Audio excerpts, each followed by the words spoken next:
Podcast excellence since 2005. This is the King of Podcasts radio network, kingofpodcasts.com. Anora just won an Oscar for proving that simping can be fatal. Who knew? Meanwhile, in the real world, dating is getting even worse, thanks to floodlighting, where oversharing turns romance into a therapy session. Buckle up. This is going to be a mess. We are all a little depraved and debaucherous. Here is the King of Podcasts. Now, nobody give me any flack for the fact that I did not watch the movie Anora, which is a critical and very good reference guide for those that listen to this program on a regular basis. Okay, and it's not because I've been covering Bonnie Blue for the last 4 months. No. The reason is because it came out in theaters October 18th. I wanted to watch this movie ever since I saw the trailer.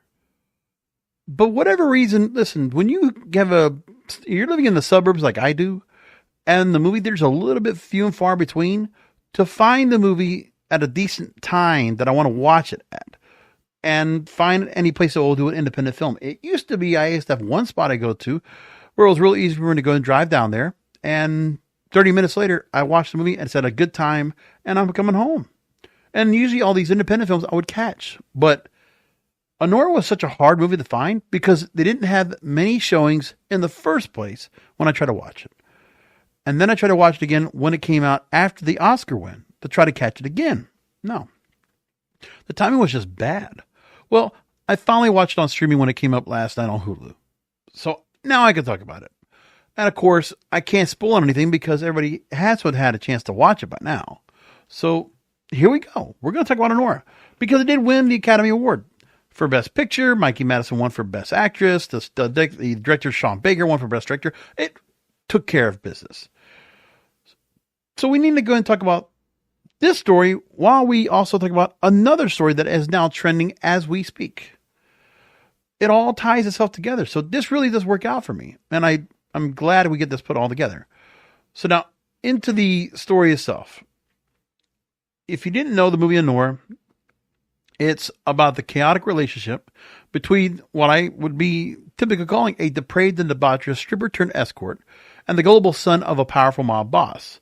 Their whirlwind marriage unravels with tragicomic absurdity, exposing the dangerous consequences of unchecked desire and manipulation. Okay, so Anora, for the movie itself, it's kind of like you're watching it in two acts. There's the part where we learn who Annie or Anora is, stripper, also escort on the side. And, we see what a stripper is. So the whole idea of her being a sex worker and all this, it doesn't make a difference to me. Everybody's all kind of being sanctimonious about it in the first place. I could care less. Okay. It's about sex. It's about all this kind of deal. Listen, it gives me the Pretty Woman vibes off the bat. Once we get to the kid, this young Russian kid that is attached to a mob boss and he's attached to a mob family. So it's like Anthony from The Sopranos hooking up with a hooker and marrying her. Think that. It's basically the same idea. Because this kid is not much better. So he's there with his vape and he's acting like he's all cool, but he's got some money to spend. Spends it on this girl. Gets into her only because of the fact that she can speak some Russian and understands Russian. And then they get married halfway through the film. And all this going on of the lifestyle. The first hour of the movie, I'm sure every woman that watched it was like, oh, it's like some of these people said it was like a modern day Cinderella. Wow. It's like, what are you talking about? Modern day Cinderella.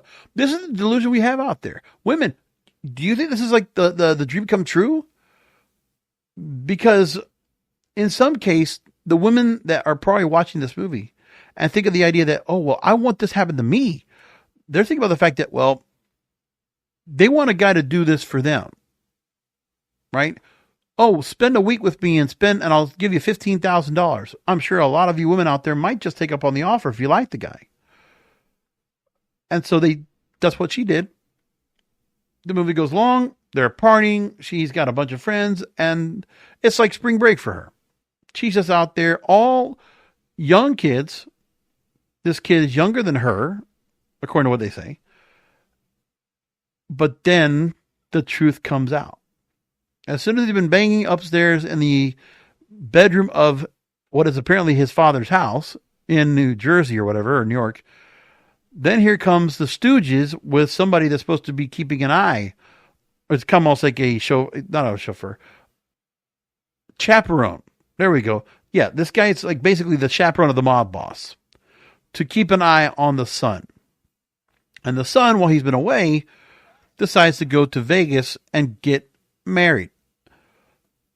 So there's not too much of the acting here that Mikey Madison has to do. The real acting comes in when the Stooges and the chaperone comes in, and then all hell breaks loose because of this kid, like a pussy, like a simp, who's been spending money on this girl, got her married, and then he can't defend himself against these guys, runs away.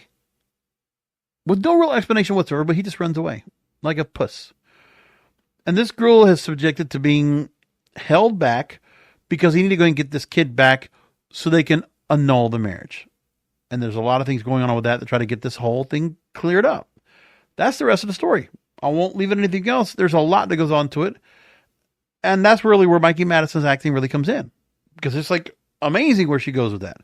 So there's a couple of things we got to go ahead and break down from the movie. The number one part is really the most telling sign of this movie was at the very end. The ending of the movie was the part that was like really something else. Because one of the Stooges that is holding her down, trying to keep her from leaving the house, part of that is like this guy was getting beat up.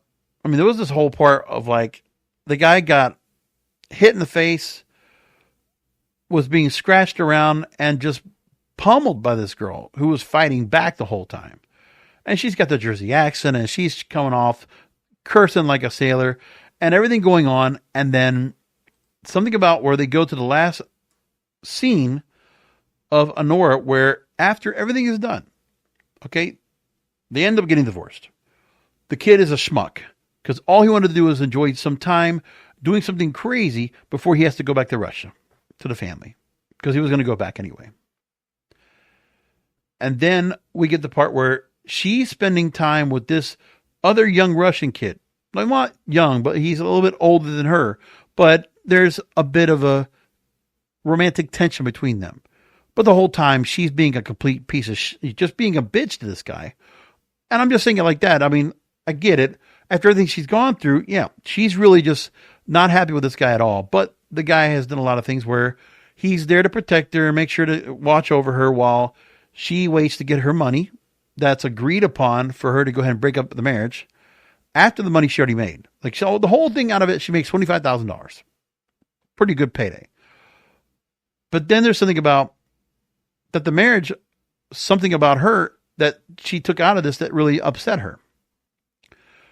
So the director actually talks about the emotional last scene of Anora, where they're in this guy's car. He mentions the car is the grandmother's, and he's trying to be, after the whole time of having to be confrontational with her, he's been trying to be sympathetic to her. He's been trying to be, emotionally available to her, just to be there and console. He's been trying to do it because she's gone through a lot of real traumatic event of everything that happened within 36 hours.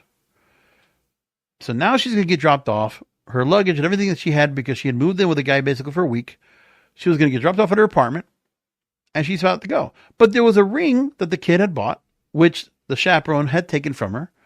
This guy finagled off the chaperone and gave it to her. So on top of the $25,000, whatever this 4-carat ring that the kid, the Russian oligarch here, had given to her, to Anora or Annie, that was a very endearing sign for her. And for her, when that happened, she shed a tear. So the grand gesture, a moment of gratitude that becomes despair and possibly hope. And so they're inside a car, snow's falling on Brighton Beach. And then they go in and they say, okay, they give the movie ending just like we just talked about, right? And then it's a sort of shattering cut to black that leaves you stuck to your seat.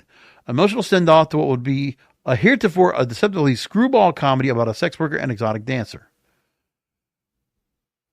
So this henchman has carted Annie from Vegas, where she had a whirlwind contract marriage with a party-hopping, childish wisp of an oligarch's son, back to New York. So moving forward. After she gets the ring from this guy, Igor, right? She's going to do the one thing that she always thinks she needs to do as a reward for somebody. She wants to go ahead and give a sexual favor. And then he tries to kiss her. Actually, I think she was trying to kiss him. Breaches her barriers against intimacy. So he stops her from going on with having a session with him. She stops, pulls back, and then falls into his arms, sobbing as he holds her. And the scene. And she's sobbing profusely. It's as if whatever it was, she's realizing this guy was trying to be the proper gentleman to her, which I'm sure she probably never really had that kind of opportunity with. And all she could think of doing after trying to go ahead and do what she thought would be the way she would do it is basically just unload the trauma that she's gone through, which we don't know the level of trauma she went through in the first place to become a stripper-turned-escort anyways. We don't know anything about that. We just know that she was living here, and she was, obviously people thought that she was really good at what she did, being a stripper, champagne room, lap dances, all that stuff. And then this ending here, it's like one of the few times we see this girl as a woman that's with feelings, and like there's like a hormonal imbalance where she has to like be so strong. I mean, it's part of the thing where like if a woman is a stripper or an escort or a sex worker, there has to be a lot of built-in trauma that came in from that person to become so hypersexualized and to become to the point where she's willing to go ahead and go through anything just to kind of get ahead. Like it's just using her body to get what she wants. But then here, after everything that happened, and because also she's been here the whole time, he's been falling in love with her, Igor. And the thing was that Annie just never cared. She shit on the guy the whole time, every moment she had, except then she went to the sexual favor and he stopped.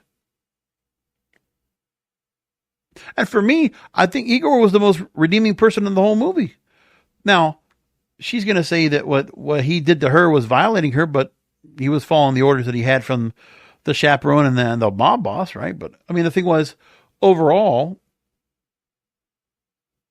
he had feelings for her, even though romantic tension just started from this point, and there it is. Now, the ending for this came from Federico Fellini's Nights of Cabiria, where the prostitute sheds a mascara-stained tear at the film's end after yet being exploited by a would-be lover, and Cabiria looks into the camera with a nod as if to say, "It's okay, keep laughing, I'll be fine, go on."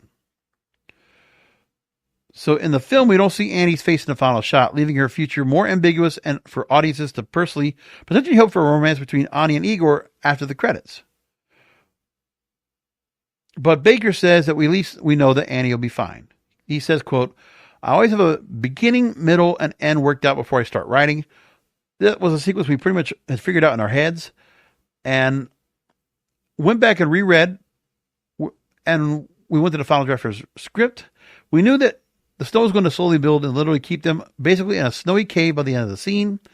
The endings have to have an emotional gut punch. My favorite films have endings that are the most memorable part of these movies, so we have to deliver on that end. I see the last scene of Anora as an existential breakdown where the only way that Annie can show gratitude is with her body in this way, but the emotional and psychological bender of her journey with Vanya, the Russian oligarch's son, leaves her at an impasse to move forward in her usual mode as a sex worker, one whose job demands she avoids any substantive human connections like the one Igor is perhaps trying to form. He said, by the way, that Sean Baker, here, the director, that Mikey and I had talked a lot about motivation and intent for the scene, and we came up with something ourselves. And some people were saying about the fact that Anora was going to be considered to be a more divisive film, but so far it hasn't been divisive as we thought. It's been peculiar to see that there's been an acceptance of it. There have been some haters on Twitter who say, we still hate Sean, but we will like this movie. They won't give me a break, they still hate me. So he's already a controversial director anyway. In my whole point, watch the movie.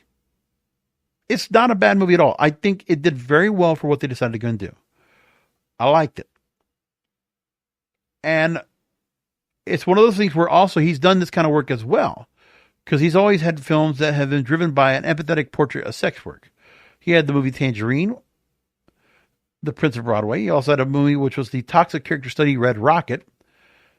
And set things up with that as well. So like he kind of goes in this lane for himself for doing movies. And that's what happens.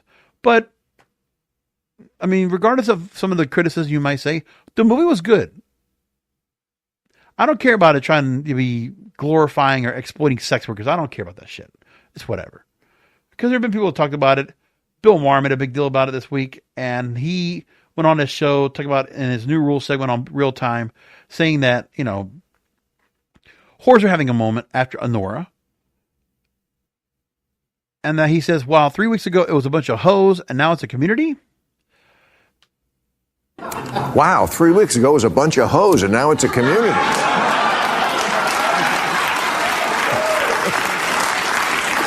And look, I'm all for it. Just maybe give me an alert on my phone or something when we're making the upgrade.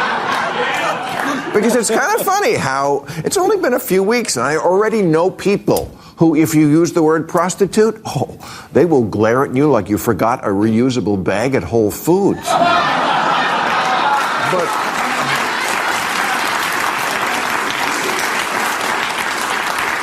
But my question is, if it's such an important liberal cause, why didn't you do it 10 years ago? Or 20?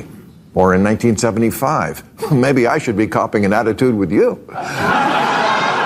Because, no, I remember in the 90s on my old show, Politically Incorrect. Thank you. Nice, we remember.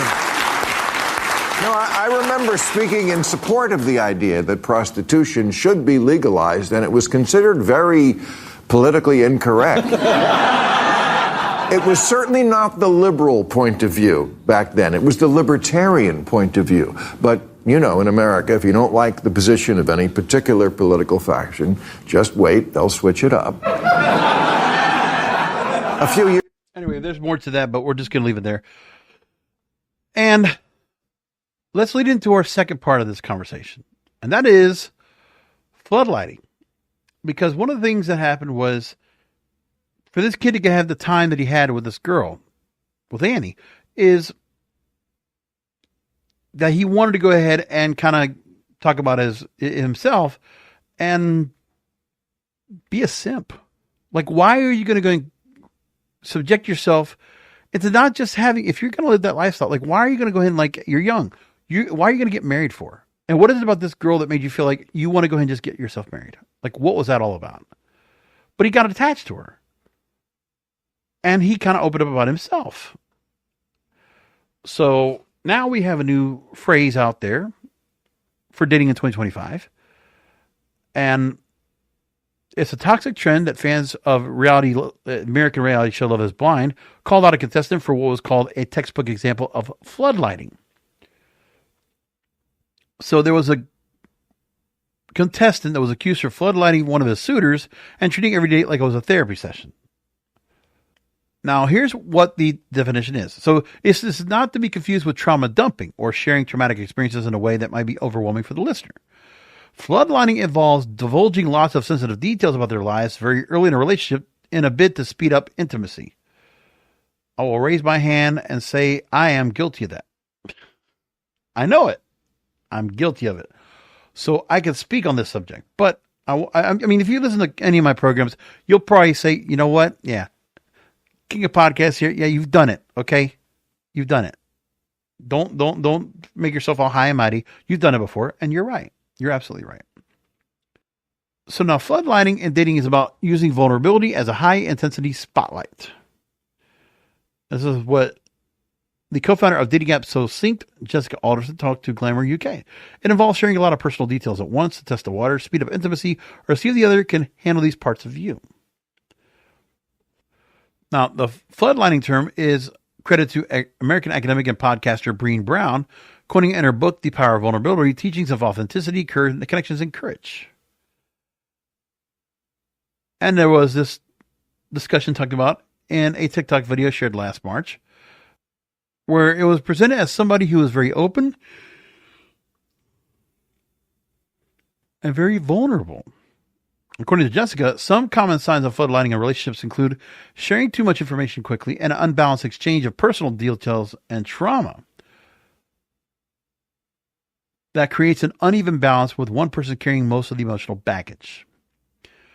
And that the person floodlighting their partner will often test their boundaries and analyze their reactions to the information being disclosed to see how it is being received. And there's been a handful of places that actually talked about this, by the way. Vice also talking about this as well. They make it a couple different things. First of all, on one hand, it's being seen as a sort of reassurance-seeking compulsion rather than an intentionally manipulative tactic. On the other hand, some people use it as a way to force or rush intimacy with another person. Yeah, and I think part of it is, for me, I know, is reassurance-seeking compulsion. Because a lot of times it's talking to people online, talking to women online, not in person. Never really get into that part. So, for example, you might meet someone from a dating app, grab drinks a couple of days after connecting, and you might talk about your childhood, sharing details about your parents' divorce and other traumas, then drain on how it impacts you today, or makes you doubt love and loyalty, causing insecurities in dating. All the while, you're closely reading the other person's reaction to determine whether they can handle you, testing their boundaries and how much they're willing to accept. Yeah, you're really trying to understand if somebody has emotional vulnerability. It's the idea that, well, if you're trying to start a conversation with someone, I know I'm guilty of the fact that I used to always analyze, and I still analyze women that I'm getting to know. I want to see how they tick, how they react, how they will be, because I want to know what it takes to make them happy. That's been my problem. But then at the same time here, by doing something like floodlighting, you're quickly disclosing detailed personal information, an unbalanced exchange of said information, and it's very fast and intense and emotional. And yeah, you're trying to get some emotional feeling out of what's going on here, and that you hope that you're pulling and tugging on the heartstrings of the other person, that hopefully they will grow attached to you. Maybe not so much sympathy, because there is a way to kind of do this where you're not necessarily saying a lot about what happened to you, but then you have to got to reverse it around. So like if I talk about myself, I'll say there's certain things just to say, well, but this is something I've gone through for a long time, and it's one of those things where it's where I'm at. Like I really just use it to explain why I've been single for so long. Now, by doing that, I don't think I'm doing such a bad thing by doing that. I don't know what you think about it, but I think by saying some things about myself, because when somebody asks the question, like, why have you been single for so long? Or what is it about you that you do for a living? And what's your life like? How do you answer that question? Because part of it for me is like, I don't know, when I've had to explain myself, I do look at my life and just reflect back. And I just try to explain, well, this is what you're getting into if you're going to be with me. That's why I say it. So the floodlighting part that comes in here, yeah, I think that's how I use it, and that's the way I kind of bring it up. But I'm trying not to go ahead and talk about where it's talking about here, that on the date you talk about your childhood, sharing details about parents' divorce and other traumas. Yeah, I don't go into that part. That's the part I'm not going to talk about. Like my thing is, it's not the reason for the trauma, like, because it's what's happened in the process of dating. So when I open up about that, I'm actually just talking about what my dating experience has been like and how it has not been good and why I've been struggling with dating and why I have never decided to settle or compromise with someone that I could have been with. Because I will say that too. Like I do know that I have made choices on why I have not been with somebody or why I have. And that's the reason. So like I'm always going after the ones that really will not want something to do with me. So for me to attract the girl that I like, I am opening up and being more vulnerable. I'm hoping that a woman will appreciate that. But not to the point where like, oh God, I'm like completely useless and hopeless and I'm not even a man. Because what I'm trying to explain is, well, yeah, I've had a lot of things happen, but I've been trying to man up this whole time. I've kept it to myself. And this is not something I can go ahead and share with everybody. Like even on this program, I might open up about things, but it's still a little bit vague. I'm not giving out a lot of personal details. I mean, enough without telling the identities of the people I'm talking about. I mean, if you want to just know, just take a look at the friend zone files that I'd done a couple weeks ago as an example, which I'm glad people did respond pretty well to those episodes. So I'll keep in mind if there's anybody else that comes up that I feel like I want to go ahead and share about. But that's one of those things where I felt the need to go ahead and just show a different side of me. And also because I don't want to go ahead and try to, because here's the other part too. When you're trying to go ahead and let somebody know about who you are, what do we all do? Guys, you always do the same thing. We have to go ahead and glorify, elaborate, or make a bigger deal about what we do. And if I want to, I have done it, right? And I could talk about, like, with my career, I've, traveled all these different places and I've met all these people and done all these things. Sure, I could talk about that. But I'm not big at trying to, like, rest on my laurels and say, oh, here's what I've accomplished. No, because I don't want to be one of those people that says, well, this is what I'm going to be. Because I'm not going to try to prove that to the person I'm with. Like, oh, I did this and this and this and this. And it's like, when you say that, then you're saying to yourself, all right, well, I'm going to have to continue that kind of talk and hope that I can show her that what I'm talking about is a continuation. It's not part of my history, that she's not catching me on the back end of things. There's more excitement to me. Like, that's the other part that we all have to worry about in the dating game, that we have to go ahead and continue to, really, let's say, fluff up the resume. We have to go ahead and talk about what happens to us, and we might stretch the truth a little bit or a lot, but it would come from the truth. And that's the other thing we always worry about as well. So, like, there's those kind of things that go on with, and then the floodlighting is just another way to go and do it. And that's the part where I know I've come in, because I'm at this point where if I'm trying to go and convince a woman, listen, I'm not the kind of person that's trying to go and get together with you and I'm trying to just hook up to have sex. Like, you want me to go and, show you why? I'll tell you why. And I'll explain it. But that's the part I try to do all the time, So let's go and play the clip that was out there, okay, where Breen Brown actually talked about this. And we'll go ahead and play this clip real quick from TikTok. Floodlighting. Ooh. It's the opposite of vulnerability, but it presents as somebody who's very open and very vulnerable. When they overshare a lot right up front, like Monica from Housewives of Salt Lake City, they're floodlighting you. They're flashing these lights into your face. Essentially, it's their armor to make you think they're very open and very vulnerable, but when they have in fact, huge secrets. the floodlight is their armor. Distraction. Yes. Term that Brene Brown came up with. Now, that's the one thing that can be said about that. So, but what she's talking about right there, I don't have it where I'm using it for holding secrets.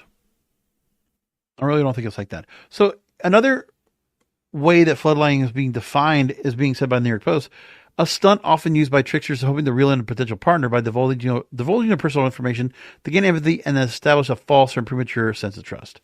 Yeah, it can be used as manipulation. Absolutely. And you got to keep an eye on that.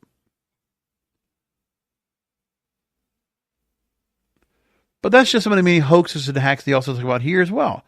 We talked about hood fishing, lying about your hometown for street credibility, throning, strictly dating folks who can boost your social status. And that floodlighting in relationships, Alderton says, also can create imbalanced dynamics, making one partner the fragile one while the other one is forced to become the emotional caretaker. Yes. Take care of me. I need you to take care of me. I need you to stay with me and look after me. And Alderson also says that if someone is floodlighting, it can lead to the person on the receiving end feeling overwhelmed and even suffocated. So it's also about who the potential partner is. If they're very submissive, if they're very compassionate caregiver, and they are easily drawn into someone that they want to go and help, that's just their normal modus operandi, then yeah, that's another thing that happens here that could be considered. Now, the red flags they talk about when it comes to floodlighting that you should watch out for are when the conversation feels one-sided, leaving little room for you to share. Your date constantly monitors your reactions to their personal stories. You feel emotionally overwhelmed or suffocated early on, and the relationship feels like it's moving at light speed. So that's the things you got to worry about with that. And as we said with Floodlighting, obviously the toxicity of the relationship that both Anora and Yanni had for each other was not good. And that's the problem we had in the movie. And it was glorified and it was brought up and people got to go and see this here and they think it's normal. Well, girls, just realize that there might be some women out there that are like Annie in the movie Anora that you think, oh, I'm going to find me my dreamboat and he's going to go ahead and take me out of all this mess. And the fantasy of saying, oh, well, he's going to find me and he's going to want to just marry me and take me to a little wedding chapel in Vegas. No. At the end of the day, you're not going to be like that. You're not going to find that Prince Charming like that, doing lap dances in the champagne room. Nope. Not at the Pink Pony Club. Nope. You're still going to be, at the end of the day, stripping around for bucks, being depraved. Be proud of it, and debaucherous.